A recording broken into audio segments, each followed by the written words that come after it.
So we begin with liberating prayer.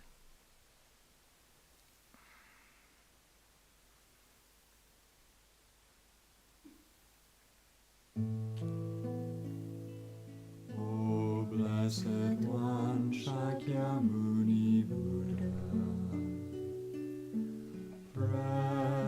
endless treasury of compassion, bestower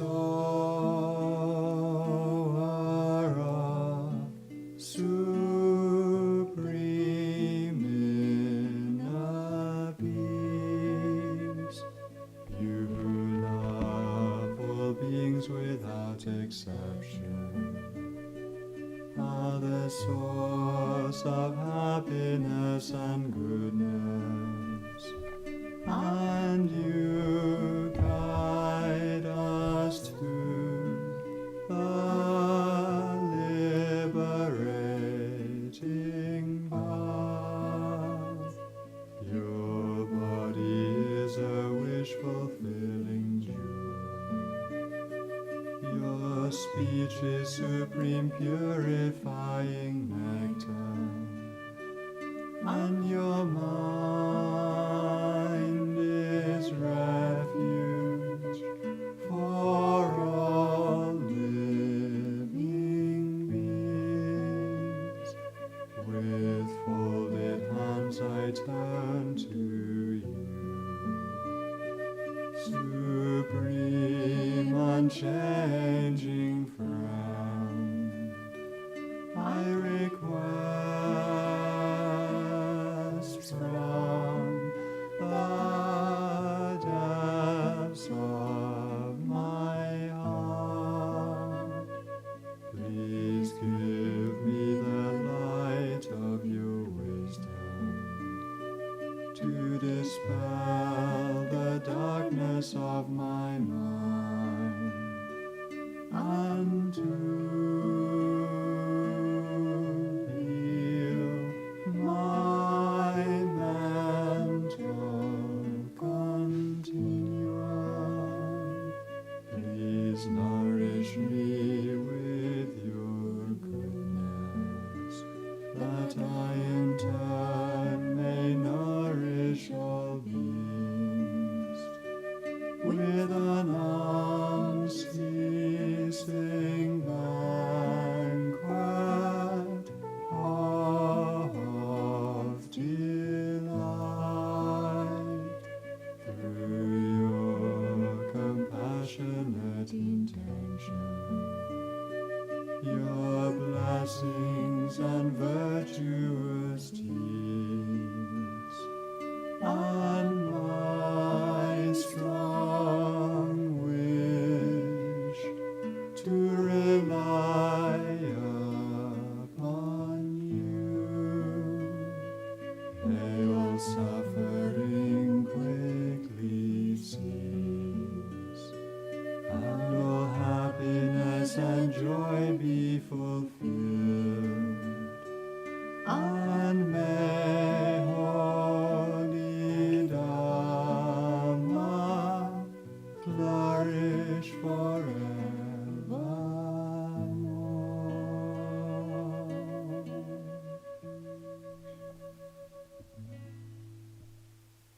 And so we can meditate.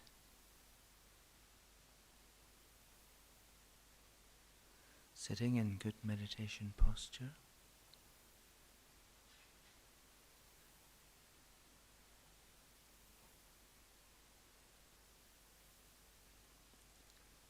We can simply watch the feeling at the tip of our nose as we breathe. We may notice it feels cool as we breathe in, and warm as we breathe out.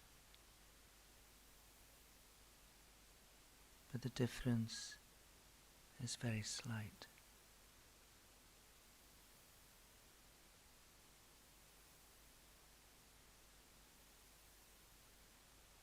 But try to find that feeling.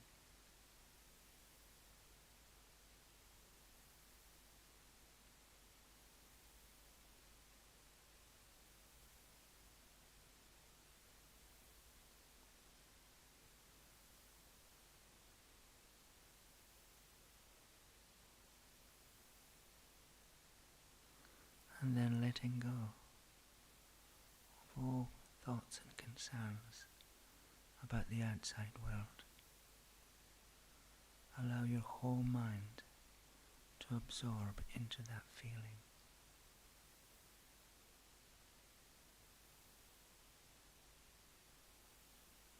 No other thought appearing to you other than the feeling.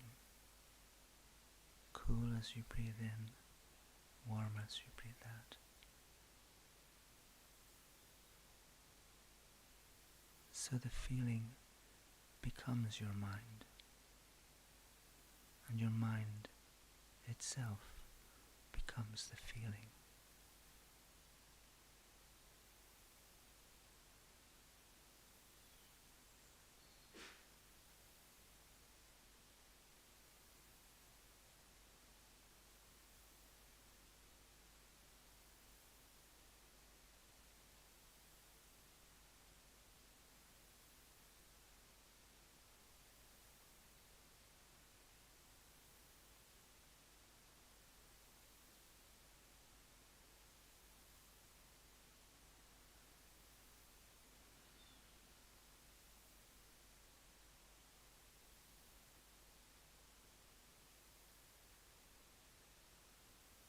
Then if we hold this thought, this experience,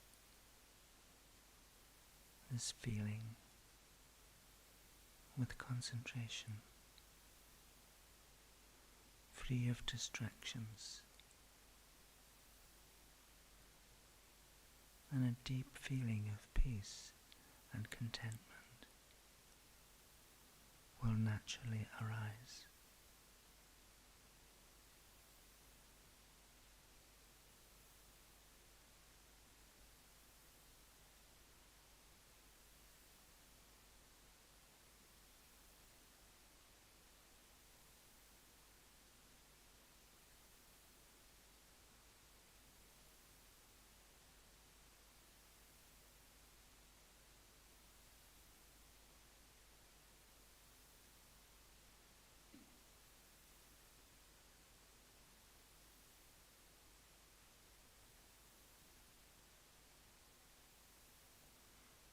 And then you can turn your mind to any feelings of peace and contentment that you have.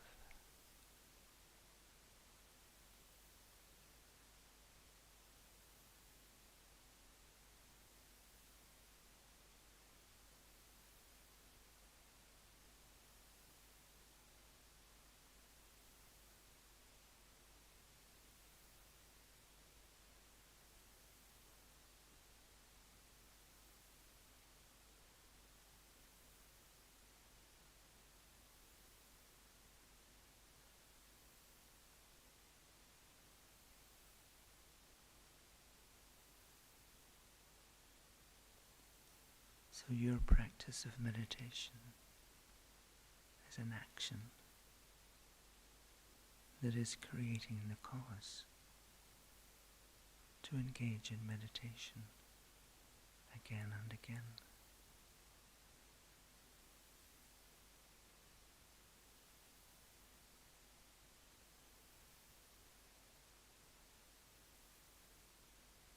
So you can find the peace and contentment that you long for.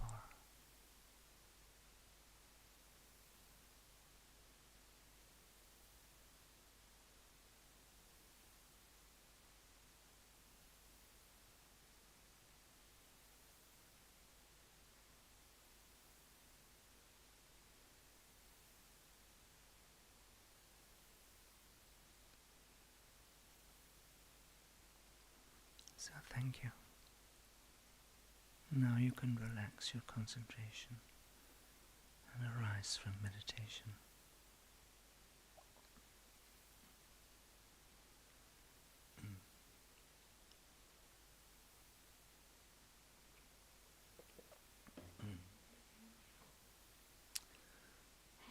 So why are we doing this?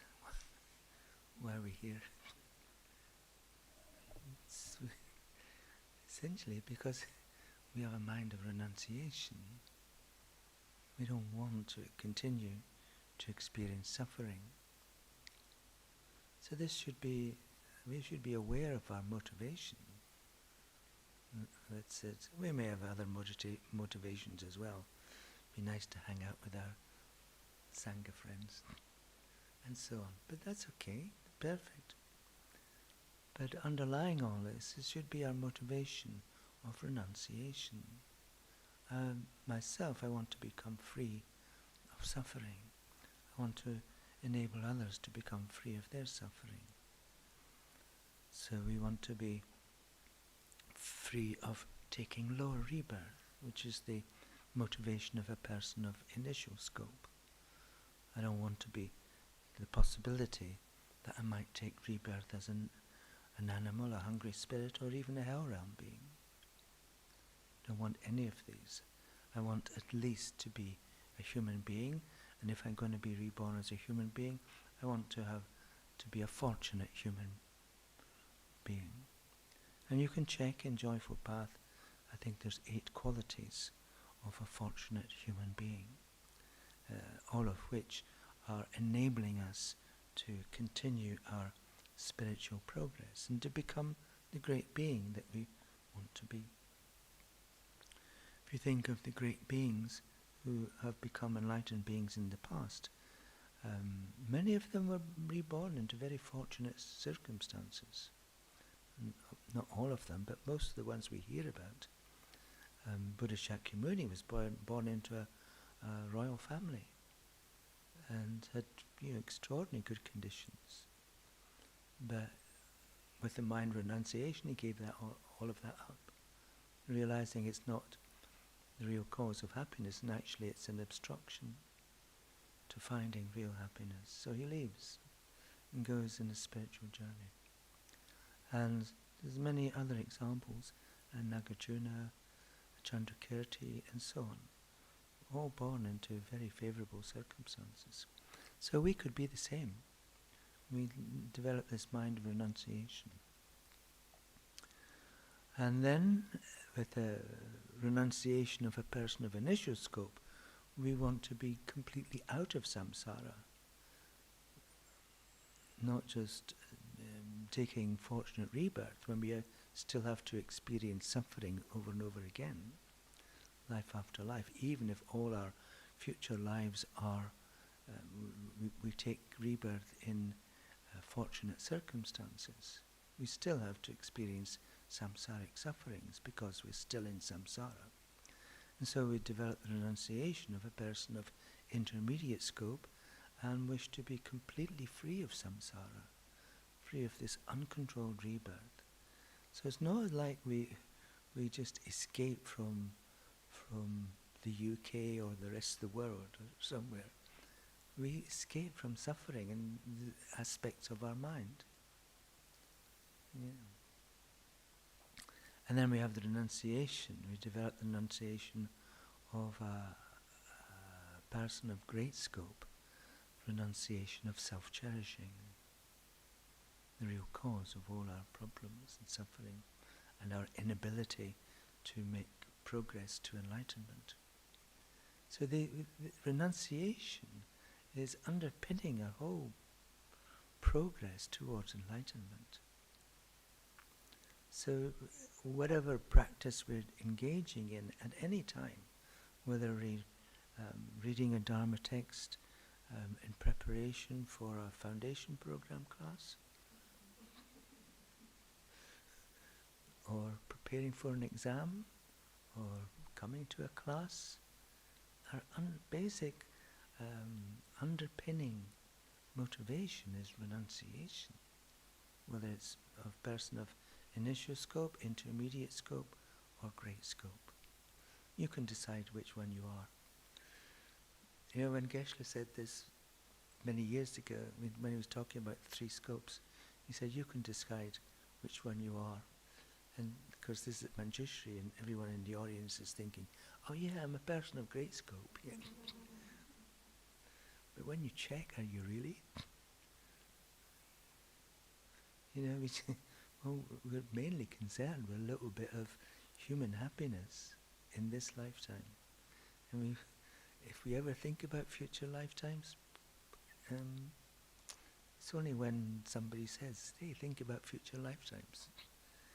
It's about the only time. we find it difficult to think about future lifetimes. I think again it's the problem of how we identify ourselves. We identify ourselves mainly as a physical being that happens to have this mind. It would be much easier for us to think about future lives and therefore develop minds of renunciation if we thought of ourselves as a spiritual being, a mental being who happens to have this body. This body is just temporary. Our mind is always going to be there. The mind is not permanent, but it's always abiding. There's a difference between these two. Permanent means it's unchanging, but our mind is changing moment by moment. But what we want to do is take control over the direction of change. We need a mind of renunciation in order to develop the wish to do that. So if we were to think of ourselves as a spiritual being, a mental being, then we'd be more concerned about what's happening in our mind. What am I thinking right now? And if we understand karma and we ask ourselves, what am I thinking right now? And an angry mind begins to arise, we naturally want to hold ourselves back. We don't want to allow this anger to continue. We want to get rid of it as quickly as possible and not act upon it. And the same with all of the other delusions. I don't want to pursue my mind of desires attachment, and so on. So, then with we need this mind of renunciation, but also we need a mind of faith. And when we sit down to do Vajrasattva practice, we think we have a mind of faith in the existence of Vajrasattva, his extraordinary qualities, and his ability to bring peace and happiness to ourselves. So, without that mind of faith, then nothing much is going to happen. We just, it's like doing anime or something. Just bringing to mind images and engaging in words. But we need a deep mind of faith that this is actually going to work. This is actually going to destroy these negative mental potentials that I've already generated by my own past actions. So, with that mind of faith, we engage in the practice. In the sessions in the afternoon and on tomorrow, we're going to do them in conjunction with offering to the spiritual guide. And so, with offering to the spiritual guide, we're making a closer connection with all enlightened beings through developing our connection with our own spiritual guide. Geshe Kelsang Gyatso, or we can think of it as Guru Sumati Buddha Haruka. Guru Sumati Buddha Haruka. Guru Sumati Buddha Haruka means our spiritual guide, Geshe Kelsang, in the same aspect, the same nature as Buddha Shakyamuni, in the same aspect of Je Tsongkhapa, and in the same aspect of Buddha Haruka. So it's all these enlightened beings appearing as our spiritual guide, Guru Sumati Buddha Haruka. And so whatever practice we're doing, we never think of our spiritual guide, either Geshe Kelsang Gyatso or Guru Sumati Buddha Haruka, as in any way separate from the deity that we're practicing. It's the same if we're practicing Tara or Avalokiteshvara or Amitayas. Our spiritual guide and the deity are always together, the same nature, like two appearing as one. So if we can maintain that throughout the whole practice, then we're actually receiving the blessings much more easily. Actually, you can think of it in this way. What do you need in order to explore the internet, go surfing on the internet? What do you need? You need an internet, you need a Wi-Fi connection.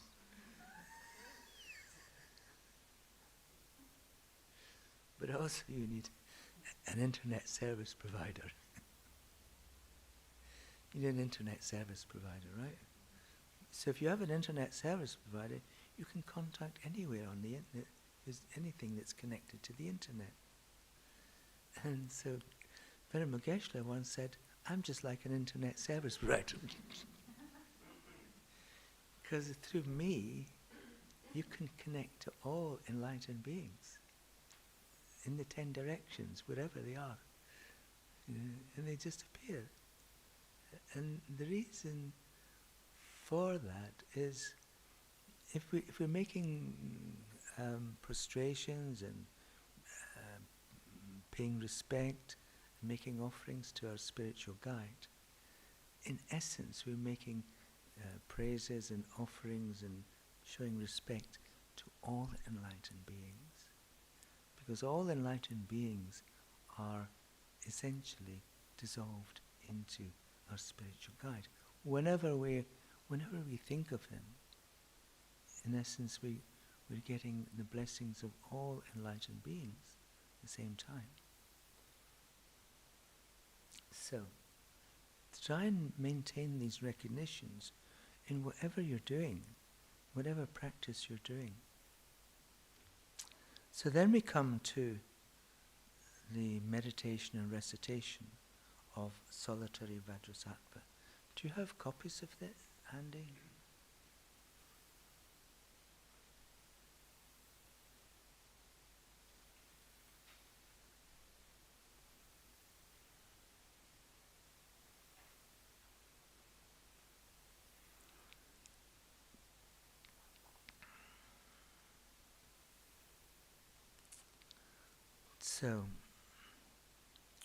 So essentially this sadhana is enabling us to practice the 4 powers of purification.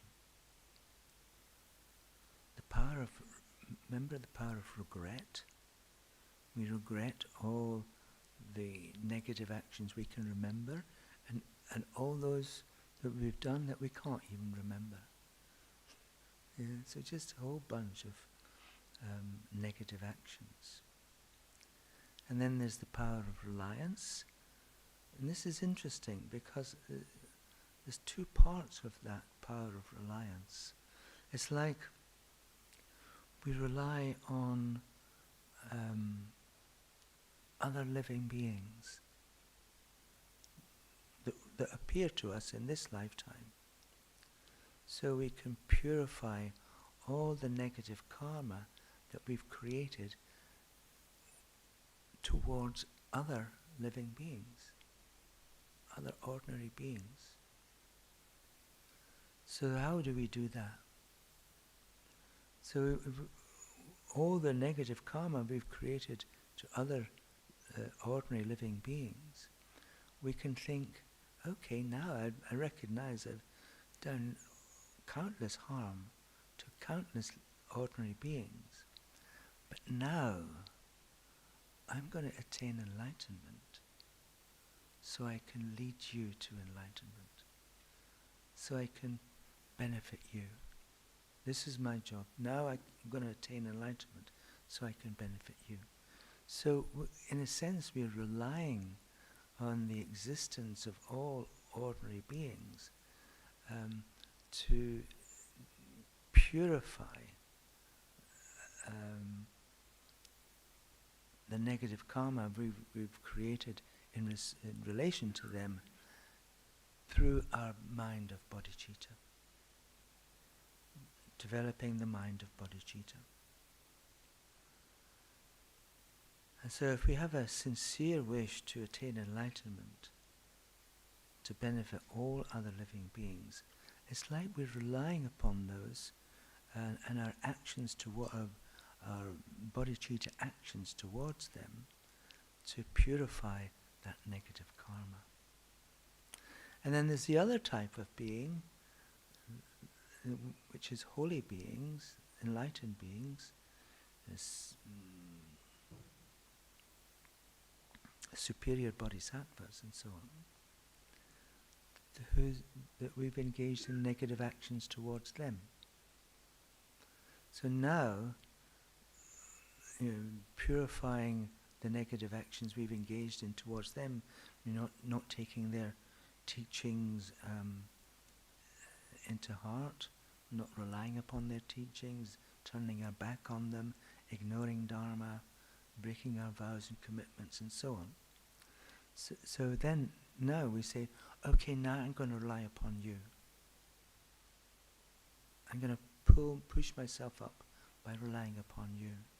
And I'm going to push myself up by relying upon ordinary beings through my practice of bodhicitta, and for the holy beings through my practice of refuge. So it's like when you think about it, if you're lying on the ground and you get up by pressing against the ground, we rise up by pressing against the ground, by relying upon the firmness of the ground. If the ground is not firm, we can't get up. So now we're relying on these two types of people, ordinary beings and holy beings, to elevate ourselves, to overcome all our negative karma. So that's the first two verses, going for refuge and generating bodhicitta. This is the power of reliance. And then the visualization of Guru Vajrasattva. Essentially, this is a mind of wishing faith. Just by mixing our own mind with Buddha Vajrasattva, we can't really do it unless we have a wish to do it. Unless we have a wish to become just like him. Essentially, what it's going to involve is we take Vajrasattva into our heart and we become just like him.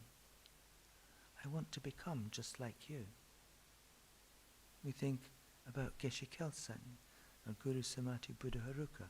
I want to become just like you, this enlightened being. And so this is mind of wishing faith, and this is what drives us on.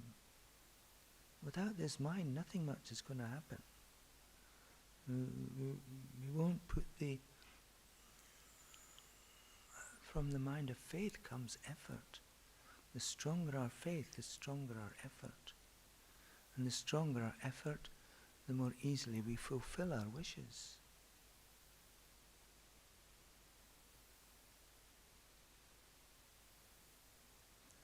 And then, the process of just visualizing Vajrasattva is this mind of wishing faith. And then we request purification.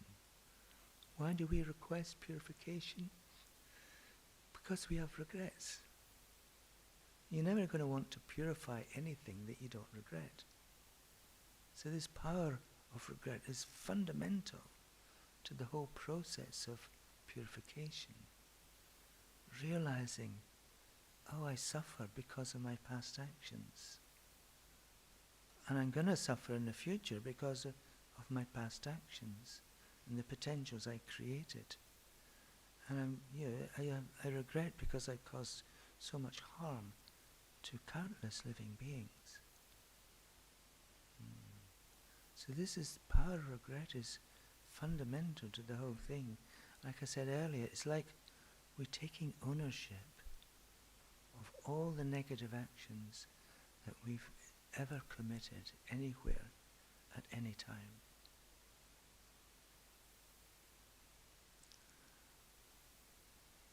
And so then we ask for help.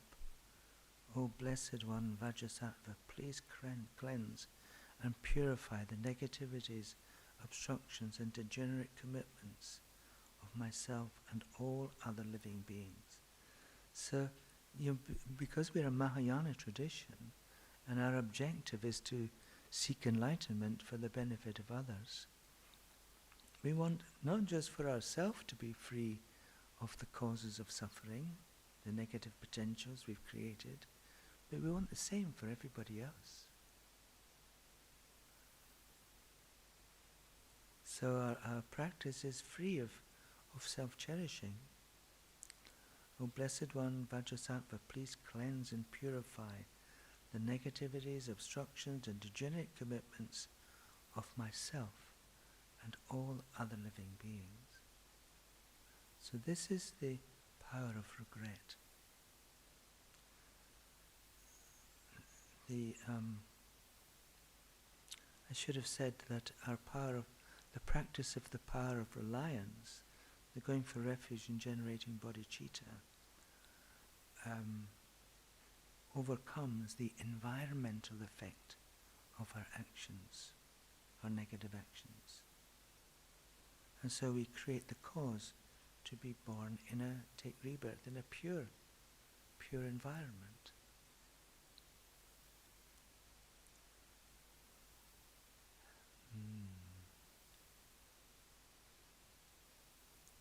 And then the practice of the power of regret overcomes the effect of experiences that are similar to the cause.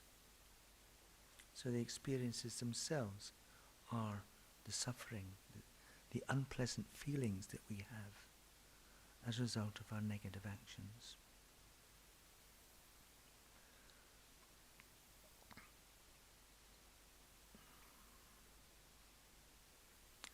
And then we imagine that Buddha Vajrasattva comes to the crown of our head. We've already been visualizing him on our crown, on a lotus and moon seat, with a white-colored body, one face and two hands, holding a Vajra bell.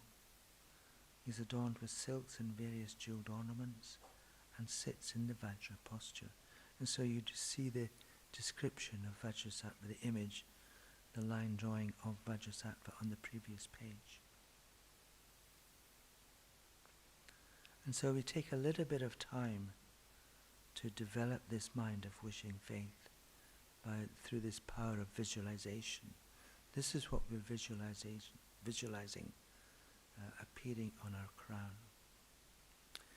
If you have, in this case, this refers to solitary Vajrasattva. If you have highest Yoga Tantra empowerments of Haruka and Vajragini, you can visualize Vajrasattva with consort.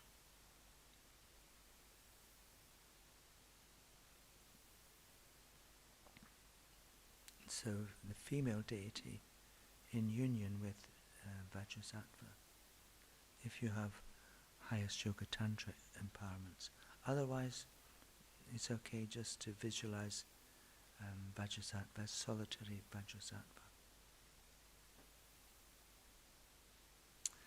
And then you imagine that at Vajrasattva's heart there is a moon disk.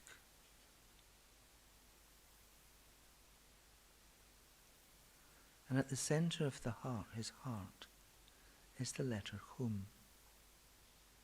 You can just imagine it as H-U-M, or if you know the image of a Hum letter, you can use that.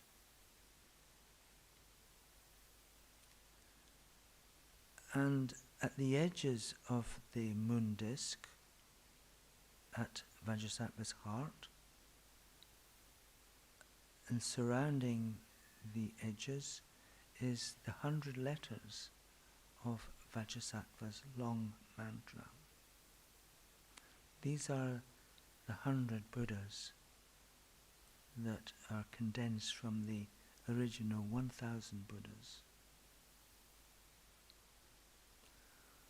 Om Vajrasattva Samaya Manupalaya Vajrasattva Sattva Vatenopatita Drido Me Bhava Sudokaya Me Bhava Subhakaya Me Bhava Anurakta Me Bhava Savasiti Me Priyatsa Sawakarma Sutsa Me Sridam Shriyam Kuruhum Ahahaho Bhagavan Savatatagata Vajramami Munsa Vajrabhayo Mahasamaya Sata Aham Pe.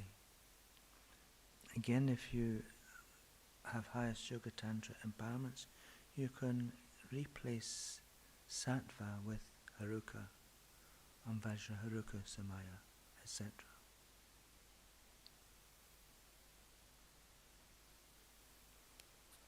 So as you recite the mantra,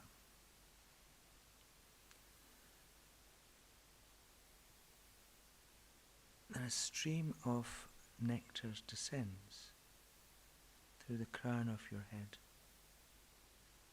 And these white nectars are made up of 5 different colours.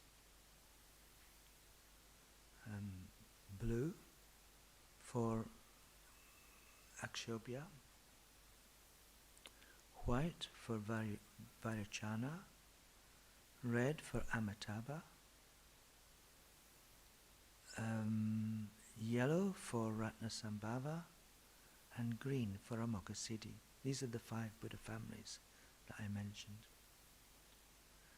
And so they're pouring down this 5 wisdoms, this light of the 5 wisdoms. And together it makes up this white light.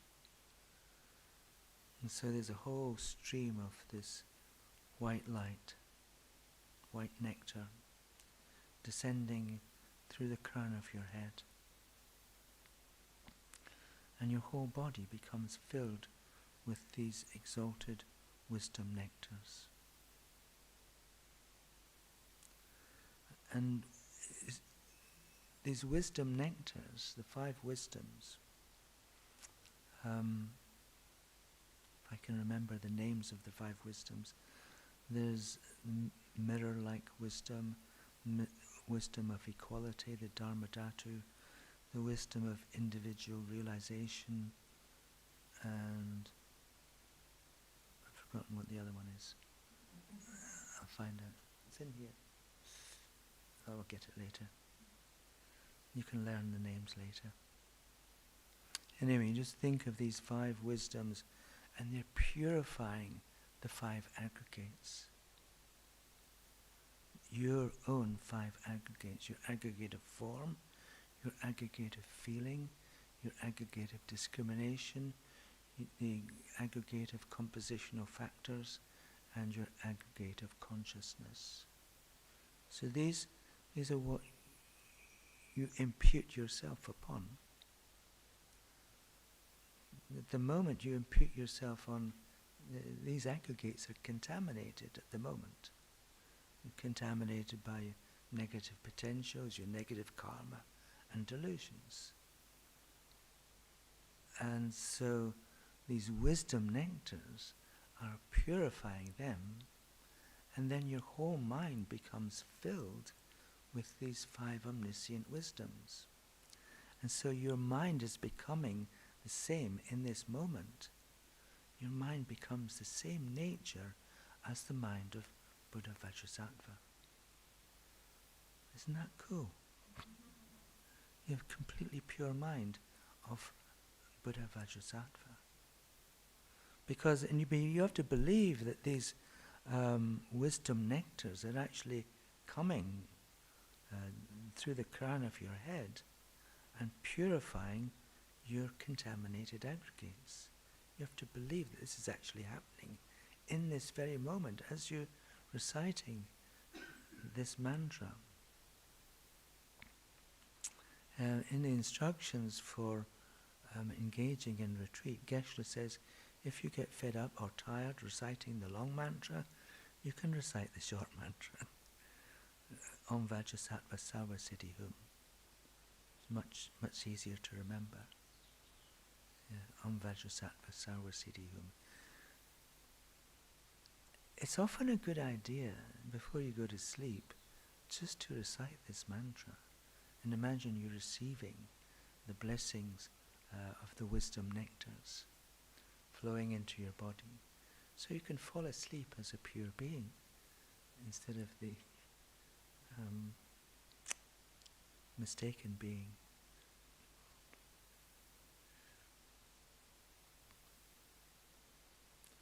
So reciting the mantra is actually the opponent force that is your protection. You're creating this protection. And this opponent force, the mantra recitation, overcomes the ripened effect of your negative actions. Remember, the ripened effect is the form and the realm where we take rebirth. Whether we take rebirth as a human being or as an animal or a hungry spirit or a hell realm being.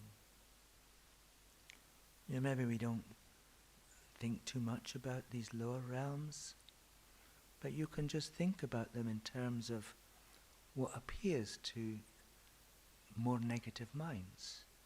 At the moment we have a human mind that is not, it has some negativities, but it's not desperately negative. But if we had a seriously negative mind, and we tried to destroy everything that we came into contact with, we delighted in causing hurt and harm to anyone we met, then what would appear to that type of mind is kind of hellish mind. So what appears is just a hellish experience. And we're creating the cause for future hellish experiences. So remember, everything is simply an appearance to mind. So what appears to our mind right now, the environment, the people who appear in our life, the situations we find ourselves, is just a reflection of our own mind. If we were able to purify our mind, we would only experience things as pure. We'd have a pure body, we'd have pure feelings, we'd enjoy everything, we'd have pure discriminations, we'd only see pure people in pure situations, and all our thoughts would be pure, and all our minds would be pure. We'd be living essentially in a pure land if we just purified our mind. So the moment we have the pure land of Liverpool, but even that is perhaps a little bit contaminated. So maybe we create a pure Liverpool just by purifying our mind. Same name, different object. Yeah. The objects that appear to our mind is dependent upon our mind. And the way we experience them is dependent upon our mind. So if we have a pure mind, then pure Liverpool will appear. It's that simple.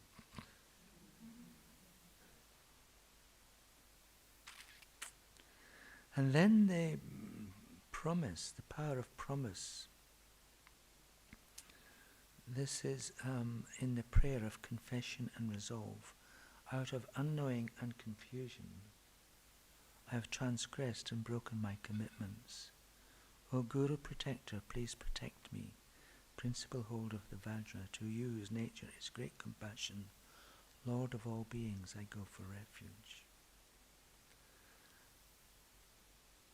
And so Vajrasattva replies, Dear one, all your negativities, obstructions, and degenerate commitments are cleansed and purified. So we've applied the 4 powers, and all these effects of our past negativities have been purified. If we are really sincere and we have strong faith in our practice, then we can completely purify all these negative effects, the environmental effect, the experiences similar to the cause, the ripened effect, and the tendency to repeat the same negativities. They're all purified. We have strong belief that this has actually occurred because Vajrasattva says so. And having said this, he dissolves into me, and my three doors, body, speech and mind, become inseparable from the body, speech and mind of Vajrasattva. So we may appear to be different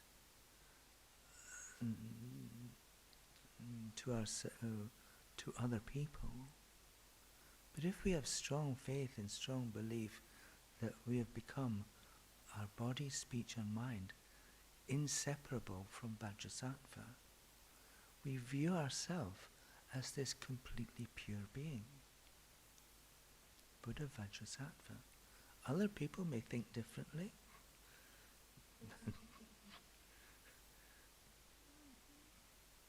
That's their problem. And they need to purify themselves. But if we've faithfully engaged in this practice, then in this moment we are Buddha Vajrasattva. If we had pure mindfulness, we could remain as Buddha Vajrasattva forever. And the problem is, as soon as you walk out of here, you forget. And then you revert back to your ordinary self, your ordinary contaminated self. But if we were to do this practice over and over and over again, with familiarity, we'd become closer and closer, and we'd remain more mindful of being Vajrasattva. And then eventually, we would become Vajrasattva, just through the power of our own imagination and the power of our faith and the power of familiarity. We become this holy being. And then all we would be doing is purifying other beings who appear to us. Yeah. Wouldn't that be cool? So you see how we develop these powers to be able to not just benefit ourselves, but benefit every living being without exception through the power of our faith. Without faith, nothing happens. If we have faith, then it's easy to develop the minds that are necessary in order to achieve these transformations. The transformation from being an ordinary being that's just floundering around in confusion, to become an ordinary, a superior being who is protected from lower rebirth, guaranteeing ourselves to become at least a human being, probably better than the one that we have in this lifetimes, and eventually to become an extraordinary awakened, enlightened being, just through the power of our own effort. Because as our faith grows, and faith is not a binary thing. It doesn't mean you say either we have faith or no faith. Like faith would be a 1 and no faith would be 0. Faith is not like that. Geshe-la described faith as like being like coral. We start off with a little bit of coral was generated by the small animal. And then the coral grows. It remains. And it keeps growing and creates these beautiful structures and beautiful colours. And this is our mind of faith that's growing and growing. Obviously you have some faith because you're here. If you didn't have faith, you'd be out in Tesco's or something. And so, by engaging in these practices with strong faith and strong belief, then the coral of our own mind of faith will grow. And then we find ourselves naturally enjoying, because the mind of effort is a mind of enjoyment. We rejoice in being able to engage in Dharma practice. And then it just takes off. I think I've told you the story before about two little a group of school pupils who were about 10 years old, who came to the centre in Scotland where I was teaching, and then afterwards the teacher asked them to write letters of thank you, and one little girl wrote, "Me and my friend Julie, we like the meditation so much we just can't stop meditating." If you think in that way, you like the practice of Vajrasattva so much, or whatever practice you're doing, Tara, whatever, Lamrim, Vajragini, Haruka, you enjoy it so much, you just can't stop doing it. Imagine the progress we could make in transforming our own mind into becoming like Vajrasattva, becoming like Haruka, becoming like Tara, and so on. Okay, well,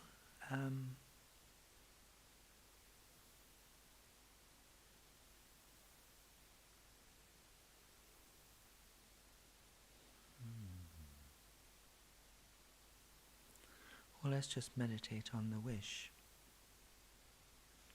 to practice Vajrasattva purely, so we become like Vajrasattva.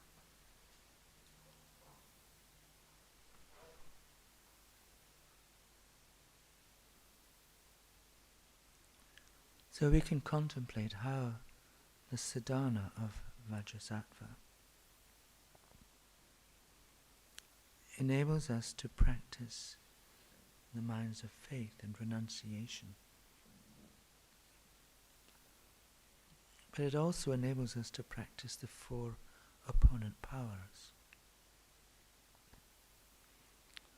that overcome the negative potentials that remain within our own mind. And if we practice this sadhana, applying the 4 opponent powers,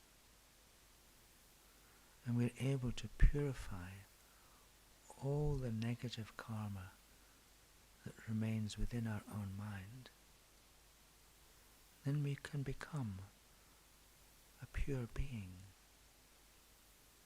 like Vajrasattva.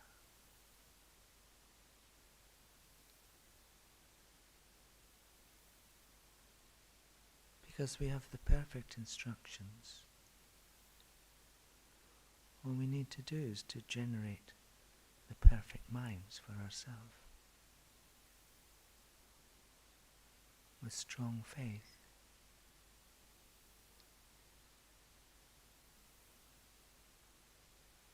That this will actually purify the negative karma we've created. Because we understand the laws of karma, and we understand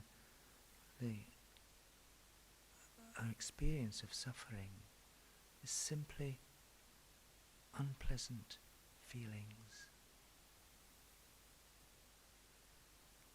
unpleasant discriminations, the contaminated bodies that we've taken, and the contaminated minds.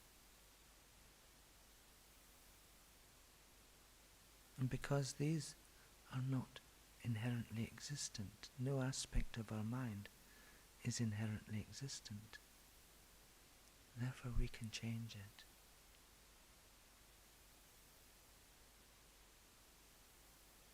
And so the natural end result of practicing Vajrasattva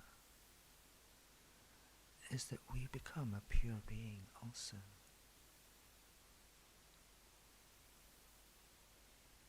Only experiencing pure, pleasant feelings.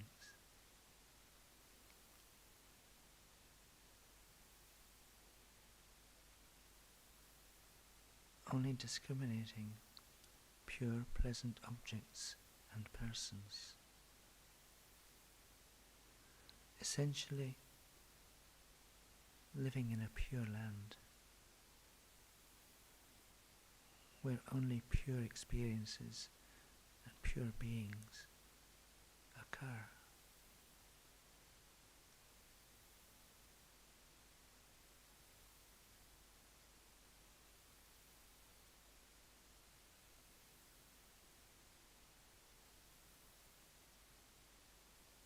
And so we can think,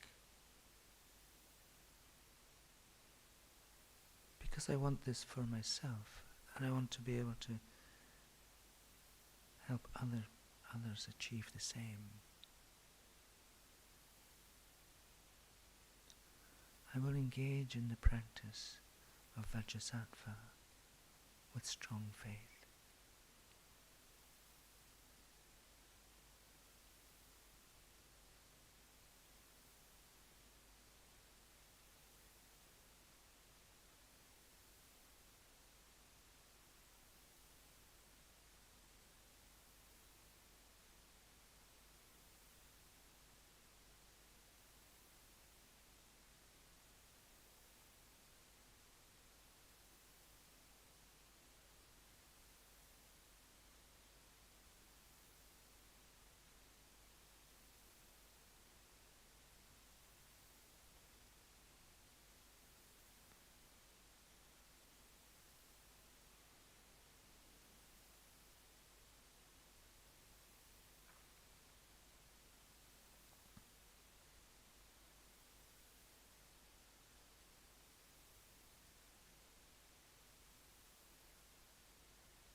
last minute or so, try to have a strong, joyful mind of faith. Whatever level of faith you have, thinking, I'm going to engage in the practice of Vajrasattva.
Thank you.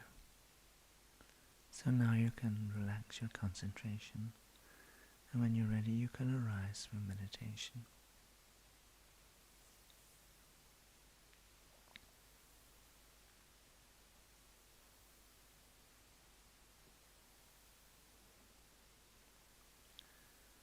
So I would caution against thinking that results may occur immediately.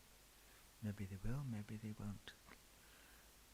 With steady practice, we will definitely experience results. We overcoming habitual negative actions that we engage in, and we'll feel less and less suffering. We come to regard particular situations as kind of normal, not expecting to be completely free of suffering all the time, but that in itself enables us to practice patience, just accepting what is coming along. And that mind of patience enables us to keep a happy mind, so that things do not disturb our mind, do not disturb our practice of keeping a happy mind. You know, in Universal Compassion, the author Geshe Jekawa says, always rely upon a happy mind. Okay? So if you have a happy mind, that will carry you through everything. And one way we get it is to practice Vajrasattva. Thank you.